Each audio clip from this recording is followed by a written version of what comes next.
Hi dog lovers, thanks for joining me once more as we wade into the ocean of misunderstanding and try to make sense of canine behaviour.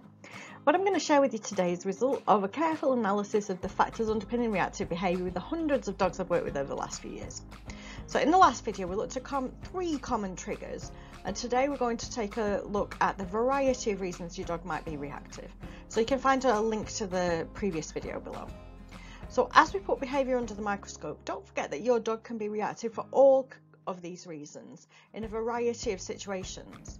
A few seem to go hand in hand, but remember that your dog might be barking or lunging for just one of those reasons, or for all of those reasons. So hang on to your hats, viewers, we've got a lot to get through. So one emotional state that often underlies barking and lunging is anxiety. We're going to talk about fear as well, but I'd just like to clarify that these are not the same thing. We need to be clear about that. We can't treat them in the same way. So anxiety is the expectation of threat, of danger, or of other kinds of unpleasant situations, stimulus or event that hasn't occurred yet. Yet's the key word there. It may never happen, but anxiety comes before anything has actually happened. It's an anticipatory emotion. Anxiety often involves hypervigilance. That's a state of being on edge, of being on the lookout for bad stuff. A dog who's anxious is on the lookout for things that make them feel afraid. So for example, one of my client's dogs was anxious from the moment he left the house on a walk. Nothing bad had actually happened or would ever happen, but he was in a state of hypervigilance, looking around everywhere for something that might harm him, any kind of threat. So these are the kind of dogs that you're taking them a walk through the park and they feel like as if it's like walking through a war zone, and really you're just in some nice park in Warwickshire. Anxiety isn't always followed by anything actually happening, and in fact most of the time nothing actually occurs, so this aspect of anxiety makes it really challenging to deal with. One example is just the dog that I was working with this morning. So I'd gone around to the house and the dog's barking a lot out of the window, but what I could see was that the dog was hypervigilant quite a lot of the time, and he was actually looking for things and expecting there to be trouble when there was actually nothing that was happening. So anxiety is the state of expectation of aversives, those unpleasant experiences. It's the body and the brain preparing itself for the worst and being on the lookout, really. I'm sure as guardians we're often quite anxious with our reactive dogs. I know I am. I know I'm hypervigilant, constantly surveilling the neighbourhood. I'm expecting people to jump out of doorways. So even though nothing bad has actually happened or is likely to happen, I'm on edge anyway, expecting that it will. Anxiety is a mental state, so you might not even be able to tell I was anxious, but it often leads to behavioural change or change in our expressions, like this little dog in the photograph who wasn't at all at ease, as you can tell from the photograph. Although we often talk about anxiety and fear as something interchangeable, we use them as synonyms, when we're working with reactive dogs we need to be more precise. So fear is the normal, physiological, emotional and even behavioural response to something that makes us feel in danger or under threat. That means that it affects our biology, it affects our brain, it affects the way our body responds. You can already see why this might be a different approach and why fear might need a different approach from anxiety. With anxiety we're often working with things that aren't actually there, we're working with mental processes, and with fear we're working with things that are there, we're actually working with their responses. That's the key word there really. Fear is a response. It's a normal response on the whole to things that make us feel under threat. So the main difference between anxiety and fear is that anxiety comes before and fear comes after. Also, anxiety can be treated as a medical diagnosis when it's diagnosed by a medical professional with pharmaceuticals, although a lot of other professionals talk about and deal with anxiety when their work involves it. So fear involves a sympathetic nervous system. That's a largely involuntary part of our brain that's responsible for our breathing, our blood pressure, our heart rate, our muscle responses, even our digestion.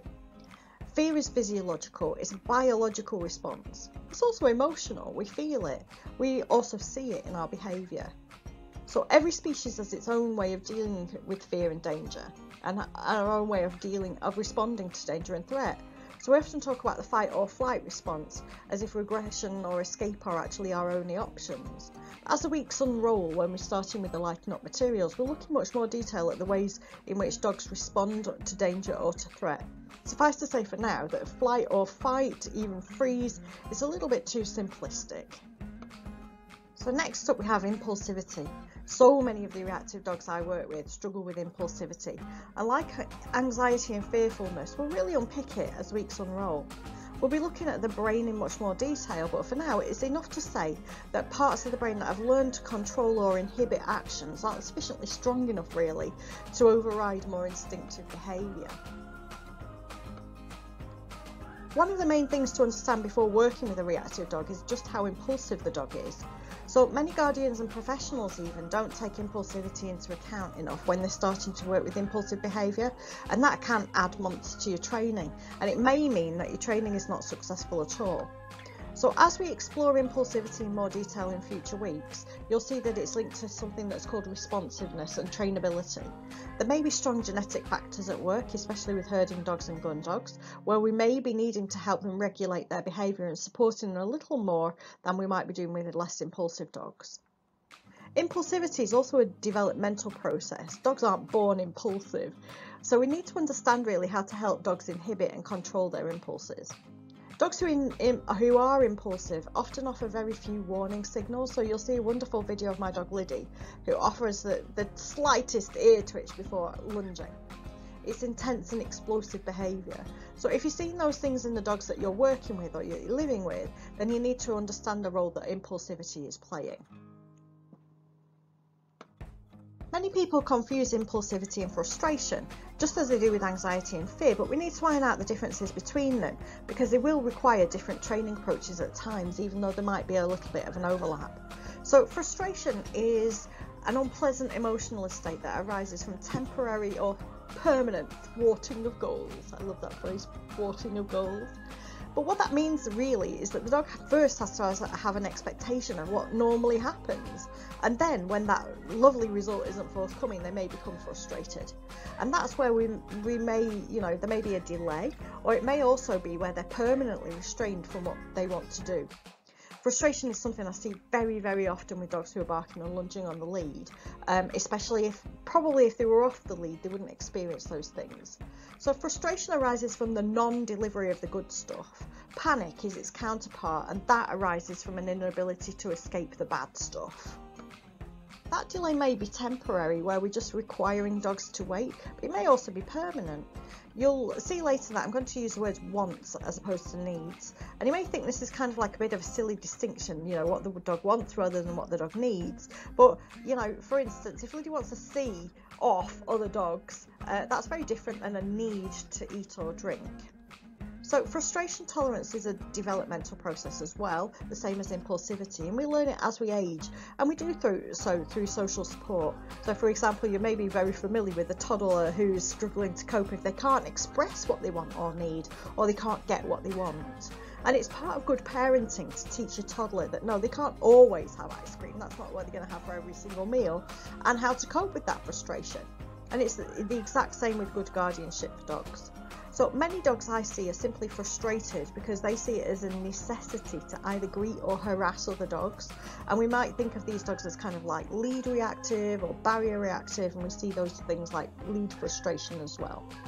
So I'm going to go out on a limb, and I'm going to say that this is actually epidemic proportions in the UK compared to France, just as examples of two countries I've been in recently. The reasons behind it I think are many, but there is one solution, and we need to support dogs as they learn how to cope when their needs are not met, when their wants are not met I should say, or when their wants are not met immediately.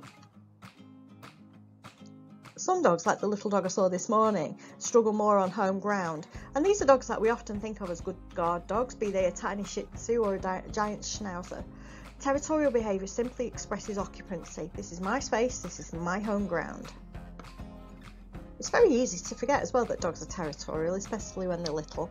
It seems a bit strange to me, I lock the doors before when I'm even in my home, let alone when I go out of it. Humans are incredibly territorial. We mark occupancy by putting up signs, decorating our driveways, putting up fences, installing CCTV. And every single study that's been done of wild canids and also of free roaming dogs show that dogs, like wolves, mostly stick to a territory. If behaviour is worse in a home, and this can be for a number of reasons, but the most likely one is going to be territoriality. So behaviour that's worse behind a barrier can also be as a result of territoriality. Many clients describe their reactive dogs as protective dogs. They think that when their dog barks and lunges, it's because their dog is protecting them. And this is a faulty view in many ways, but dogs can be protective. Protective behaviour is the kind of behaviour that's designed to protect others from harm. In actual fact, there are very few dogs that are really protective, I think. It's perhaps a fault of our egocentric human brains that we think dogs must be protecting us instead of protecting themselves because the guardian has inadvertently put them in over the head. Protective behaviour demands advanced cognitive skills. It demands that a dog understands that another individual poses a threat, and that's all well and good so far. Lots of dogs get this, but it also demands that the dogs understand that the threat is to somebody else. So there are many reasons a dog we might consider to be protective might have more sociable behaviour when they're on their own. It's not as simple as saying if the dog is friendly without their guardian, then they're protective. Protective behaviour is the last explanation you should arrive at if you're looking at reactive behaviour, when there are no other explanations left. I think it's one behaviour that's hugely overdiagnosed, oh, my dog is protecting me, and we need to be really careful of that. For instance, if we treat dogs that are protecting their guardian, our training programme might be very different than if we realise the dog was actually just struggling to cope with all kinds of approaches or with the presence of other dogs or anyone else in their space. And if protective behaviour is overdiagnosed, escape behaviour is often undiagnosed or underdiagnosed. So this is appropriate behaviour designed to create distance and escape an unpleasant situation. And lots of reactive dogs have just been put in situations that are beyond their capacity to cope with. Many people are surprised to learn that vets, groomers and dog trainers are actually more likely to be bitten than any other member of society. There's a simple reason for this. Handling dogs without precaution can lead to the dog taking measures that they think are necessary to escape the situation. Other than frustration, anxiety, territoriality and fear, many dogs that we'd consider to be reactive are simply crying out for more space. Some dogs are preemptively reactive because they know that their response has worked in the past to keep people at a distance. Best offence is good defence. The other way around, the best defence is a good offence. So none of this is to say that I think this is acceptable for dogs to bite vets, groomers or trainers, especially me. I don't think that at all. But we do need to make sure that we teach our dogs how to cope with strangers handling and touching them, and that we have strategies to manage this if we can't. Like territoriality, predation isn't always something we think of as reactive dogs, but there are dogs who struggle with other dogs as a result of this, and with other animals and sometimes with vehicles as well. So predation is essentially preying on first, catching and attacking other species. So since shaping predatory behaviours in wolves is one way that humans have created breeds over thousands of years, it's not a surprise that some dogs struggle with these behaviours.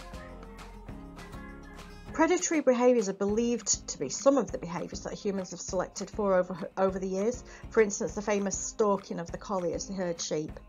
Although we don't like to think of our dogs as predators, and there are many are simply opportunistic scavengers, predatory behaviour can still play a part in what we might think of as reactive. These behaviours are partly inherited tendencies, very small part, and then they are shaped through development.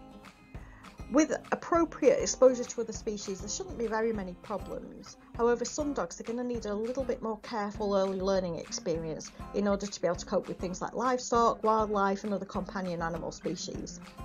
Impulsivity may also play a role in this behaviour, and we should remember that many developing dogs, puppies, will need support from us to give them guidance and behavioural scaffolds so that chasing things doesn't become intensely pleasurable. One word that I'm going to be using quite a lot as Lighten Up rolls out is pseudo predation. So essentially this means that chasing things that aren't prey species when the object has got some qualities in common with prey. I know it's not easy to think of cars as great big sheep, but I'm pretty sure that the movement of some cars sets dogs off that would normally be herding dogs. So some dogs might struggle with moving machinery or vehicles. It can be very difficult even for the experienced eye to be able to work out pseudo predation from fear. So, sometimes this behaviour can be fear-based, but other times it is a deep-rooted instinct that our dogs will need to be able to overcome. So where it looks like reactivity, it will be in the barking and lunging, but usually this comes from frustration because the dog is prevented from chasing if we're seeing predatory behaviours or pseudo predation. Predation can also be a result of limited or inappropriate socialisation. So socialisation relates to the very early learning period. We're talking 5 to 8 weeks really, with young puppies as they become familiar to the things that would normally present a challenge to them in later life. For instance, with humans, with unfamiliar dogs and with other animals. By far the biggest problem, the largest problem with limited socialisation, is that dogs come to lack the exposure to things that they'll later encounter in life, and as a result they'll just tend towards natural fearfulness with those things. So many dog trainers are reporting seeing this in so-called lockdown puppies that were bought in 2020 and who spent their first few weeks in isolation. I know I've certainly seen it with some of the dogs that I've been working with. But it has been a common phenomenon for many, many years. Sometimes, vets have suggested that the puppy shouldn't leave the home until 16 weeks or so. But after 12 or 13 weeks, familiarisation is a much slower process and it needs to be done much more gently, especially as puppies enter their teenage years. So dogs with limited socialisation often lack appropriate socialisation, social contact with their own species. They don't know how to behave with other dogs. They also might be missing parts of that with humans too, and with other animals, so it's not one size fits all. They may have had lots of experience with other dogs but very limited experience with human beings, and therefore dogs are going to make sense to them where humans don't. Likewise, we find certainly in the UK, where lots of dogs are singleton dogs in their own home, that they might have had lots of experience with human beings but not very much experience with other dogs, particularly with adult dogs, and that can leave them with some problems as they're kind of growing up. Likewise with livestock and wildlife, if they haven't seen very much when they're young and it hasn't been handled in a sensitive and careful way, then it can present a problem later in life. So it can mean that they've not been sufficiently familiarised, but it can also happen with puppies who are overexposed to people, to dogs, to animals, to machinery, especially where that's not handled very well and if it's exciting or frightening. We're going to talk quite a lot later about the influence of sensitisation and this biological process and how this influences what dogs remember and what they don't. But this is a very large part of the early learning experience for our dogs. Finally, we're also going to see some reactivity for dogs who notice things, new things really quickly. So in other places I've heard this called sudden environmental contrast. Well, this is not a scientific term and it's become a bit of a myth in the dog training world which has no basis in reality. It's not about the suddenness and it's not even really a thing. On the one hand though, we do have dogs who find change to be very obvious, so any change is significant to them. That could be noises, it could be visual things, or even odours. So this morning my dog, she was the first to notice something that was on the floor that wasn't there yesterday. She's the first to notice if a crisp packet is there that wasn't there yesterday, even if she's not been there for 24 hours. So neophilia, this love for new things, is an interest and an attraction to novel things in the environment. Neophobia, on the other hand, is a fear of and an aversion to novel things in the environment, and we see both with reactive dogs. So for both neophiliac dogs and neophobic dogs, novelty grabs their attention. It's very salient or significant to them. I'm going to be talking a lot about salience and significance. So these are the dogs who we might think of as ADHD dogs who like novelty, and they're unable to focus when there's too much environmental stimulation. We may struggle to get them to recall, for example, because we're constantly competing with the environment. So dogs like these might need longer to adjust to the environment before they start paying attention to you, and everything is very exciting, and that makes it really easy for them to sensitise to things. They may be very driven also to investigate new things and have to work things out. So although anxious or fearful dogs are not attracted to novelty, not attracted to it, they still notice it. They're very good at noticing it, maybe even better at noticing it than their curious friends. So, you may have a dog like mine who notices one crisp packet that's different on our walk yesterday, who's drawn to investigate the environment before they can follow instructions.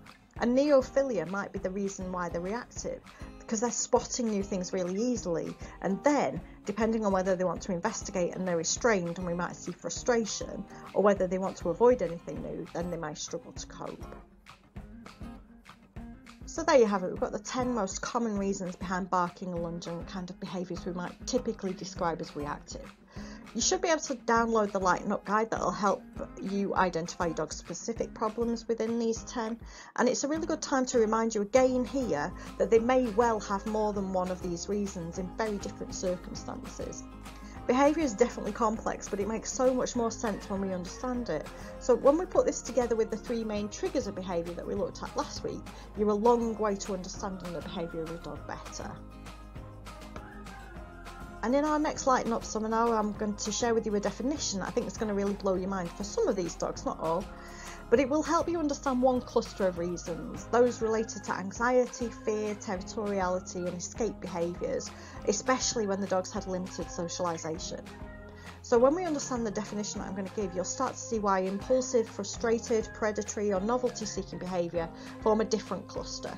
It's not to say that you can't have a dog who spans both clusters, I definitely do, but when it comes to choosing treatments and to choosing behaviour protocols, it's going to help us find ways forward that's going to make it so much easier for you and for your dog. It's really frustrating to work on reactive behaviours as if they're always driven by fear or if they're always driven by impulsivity, but the reality is that if you don't work on some of these behaviours first, you're going to struggle to make any progress at all. So don't forget to subscribe if you want regular updates of this kind of content.